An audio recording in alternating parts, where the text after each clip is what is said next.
Hej alle sammen, og velkommen til min anden podcast. I dag er det oktober, og jeg tænkte, jeg lige ville update om, hvordan det går med mit strik. Noget jeg ikke har gjort i nogle andre videoer, det er at starte med at sige, hvad der er her på, så det tænker jeg, at jeg prøver at se, hvad jeg kan i dag. Jeg har min enkle sweater på fra Petit Knit, og den er strikket i dobbelt Sunday i noget udgået garn. Som I nok kan se, så er den en lille smule lille. Jeg er meget glad for den. Jeg har ikke lyst til at træve den op, men jeg tror, det er det, jeg må nødt til. Og ellers tænker jeg, at jeg vil lige prøve at blokke den meget voldsomt og se, om det kan gøre noget. Jeg synes, jeg har prøvet en gang, men jeg har fundet en anden metode måske. Men jeg ved ikke helt, om jeg tør. Så det venter jeg lige på at finde ud af, om jeg tør. I dag har vi en ny lokation, for jeg vil have mit lille spøgelse med og mit pumpkinlys. Fordi det ligesom er oktober, og det er den tid på året.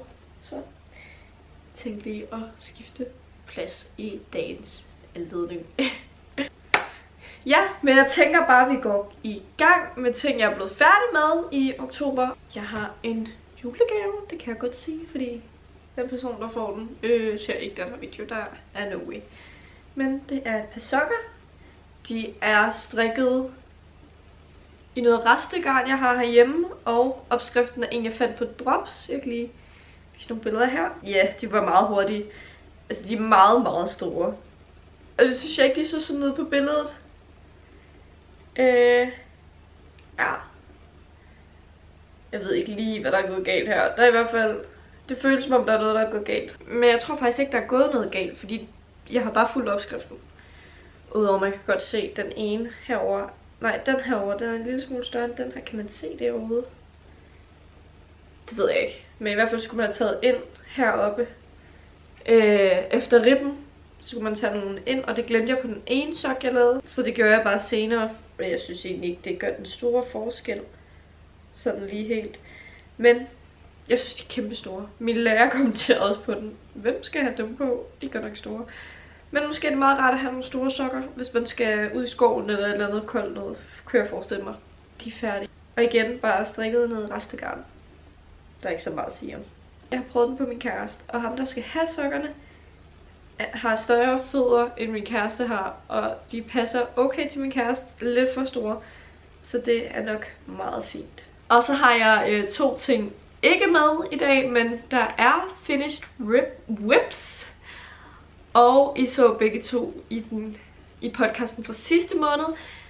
Og det ene er en Storm sweater i en størrelse 6-9 måneder, mener jeg. Den er lysegrøn, og den er så flot. Min kæreste valgte igen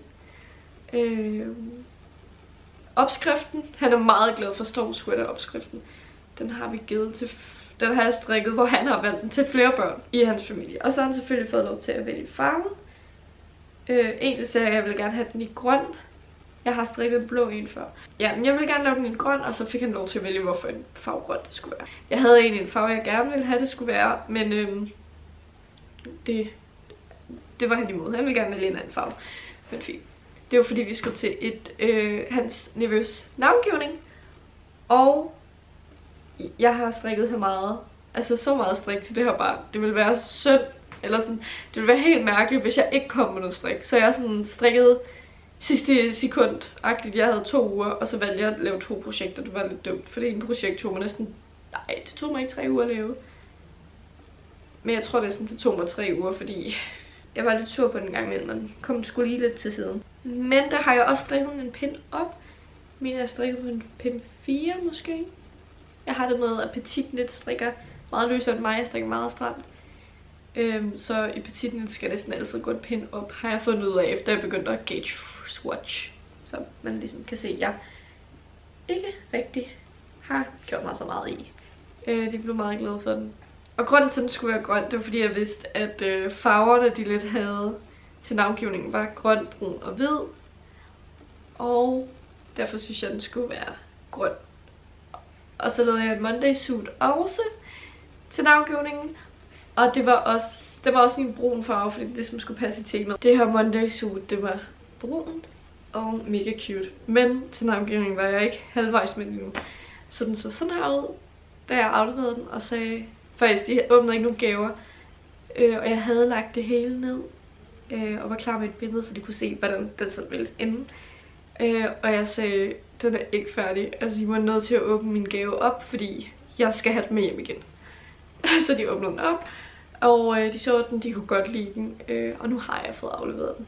Jeg blev ved med at strikke forkert i den. Det var virkelig irriterende, fordi jeg ikke læser opskriften ordentligt. Jeg gør bare, hvad jeg tænker er rigtigt. Så for eksempel, når den har bøjet sådan her, og så skal der være sådan en lige kant ned. Så i stedet for at lave en lige kant, så bøjede jeg den bare den vej. Så der skulle de træve en masse op for at lave den lige kant. Og det blev ved med at være sådan nogle problemer, hvor jeg ikke får læst ordentligt. Jeg føler, det er lidt svært at snakke om dem, når de ikke lige er her lige nu. Altså, strikket. Men der er billeder af dem. Og jeg er virkelig blevet glad for den. Og så endte jeg også med at strikke en lille baby bear bonnet til. Jeg har lavet 2 til ham, da han blev født. Og begge 2 sagde de var ved at være for små. Tror jeg i hvert fald. Jeg ved ikke helt, om det var begge 2. For jeg mener faktisk, at jeg har lavet nummer 2 i en størrelse 6 måneder. Men det kan være, at den hat er blevet væk. Jeg ved det ikke. I hvert fald strikkede jeg en ny en til den mine størrelse 6 måneder. Den var for stor til ham nu. Så det var jo meget fint, at den kan have en vokse i. For de har sagt, de er meget glade for den hue. De synes, den er mega sød. Og, altså enig. Og jeg synes, den var mega sød med at match med Monday-suitet. Så man kan ligesom have sådan en helt suit på. Ej, det synes jeg bliver mega cute. Og så til en ting, jeg ikke har snakket om før. Det er noget, jeg begyndte på 3 dage siden, tror jeg. Og nu er der en fejl oppe i toppen, så nu har jeg ikke lige kigget på den så meget i dag, fordi jeg blev sur over fejlen. Men jeg tror, det er 3 dage siden, jeg startede. Men det er et Milotte, tror jeg det hedder, scarf. I kan se det hele her, hvad det hedder. Og den er lavet af Milotte Patterns. Og det er egentlig bare et halstørklæde, jeg synes var super fint. Altså, når de har blokket den, så kommer den til ligesom at være lidt større. Men jeg synes billederne af den er virkelig sød. Så det bliver ligesom bare... Så strikker jeg også i nogle rester. Min næste video her kommer til at være julegave, idéer, inspo. Fordi vi skal jo starte tidligt som strikker. Og jeg har tænkt mig i år at strikke mest af rester. Jeg har købt lidt ind til lidt julegave, men jeg vil prøve så vidt muligt at gøre det i rester. Den er strikket i noget Drops Baby Merino, jeg havde liggende.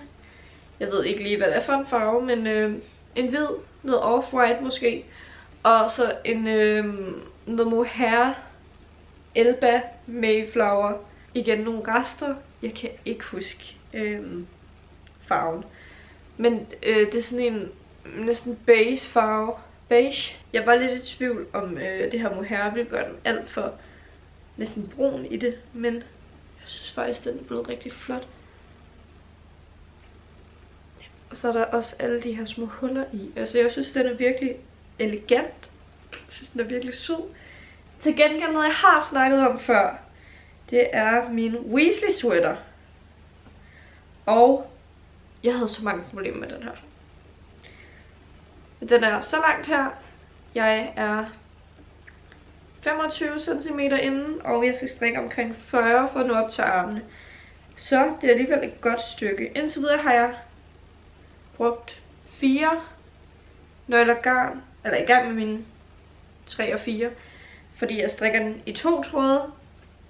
Det er noget, jeg har fundet ud af, efter at jeg havde så meget bøvl med den. Og det er igen Drops Baby Merino. Det er noget, jeg har brugt rigtig meget i år. Jeg har virkelig strikket meget i Drops Baby Merino. Derfor har jeg også nogle rester herhjemme. Det her det er så ikke rester, det er købt til projektet. Men jeg synes, det er sådan noget dejligt blødt garn. Jeg er lidt sensitiv til garn, og jeg har faktisk aldrig strikket noget til mig selv i det her.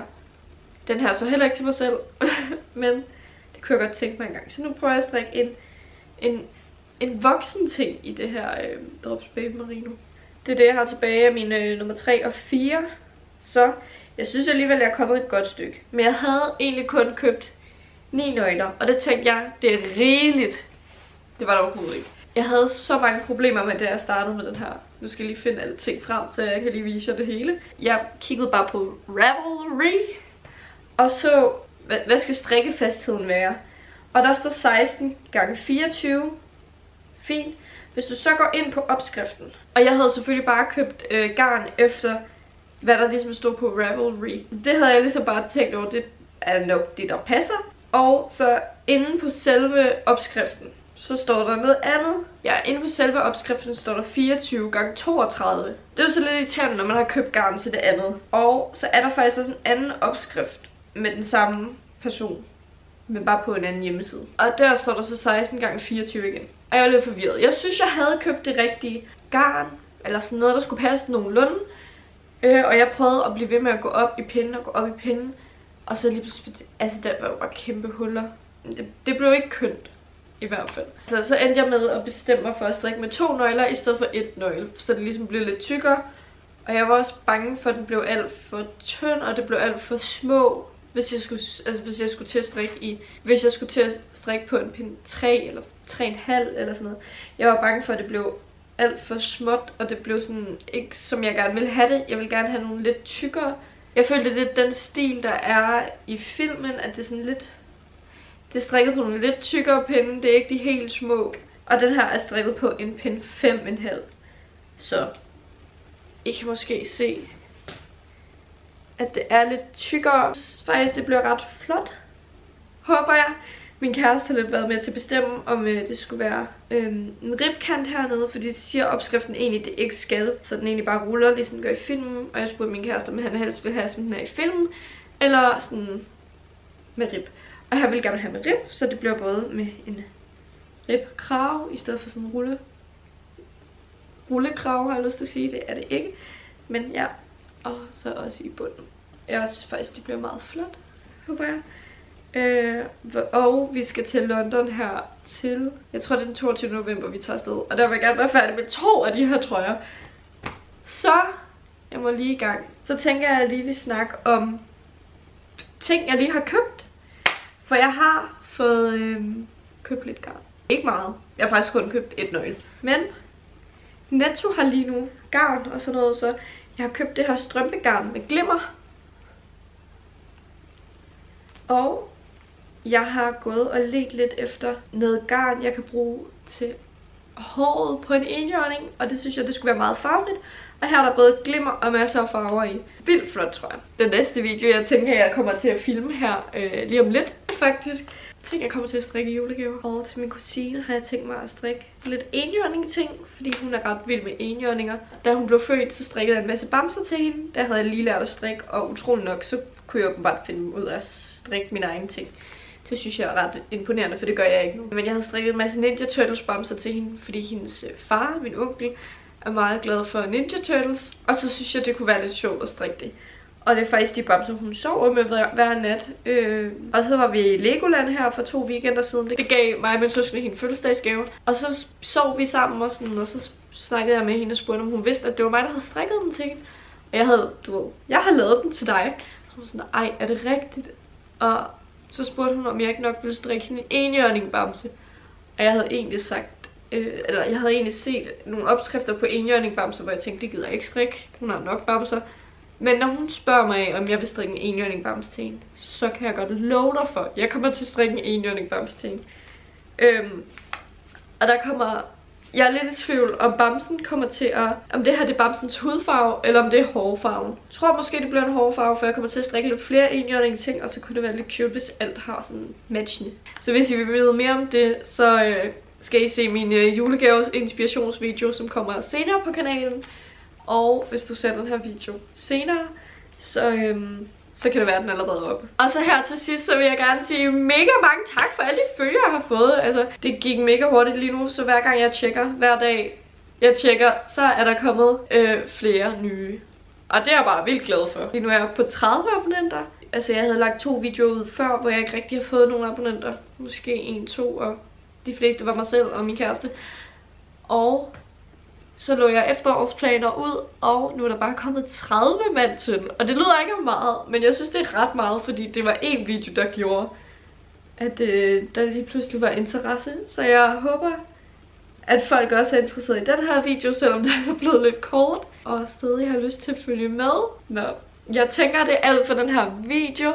Skriv ned under, hvad I er i gang med at strikke, mens I ser den her video, hvis I er i gang med at strikke noget, mens I ser den her video. Jeg er i hvert fald en, der elsker at strikke til strikkepodcast, så det vil være spændende. Nu ved I, hvad jeg strikker. Jeg vil gerne vide, hvad I strikker også. Men det var alt for den her video. Vi ses i min næste video. Hej hej!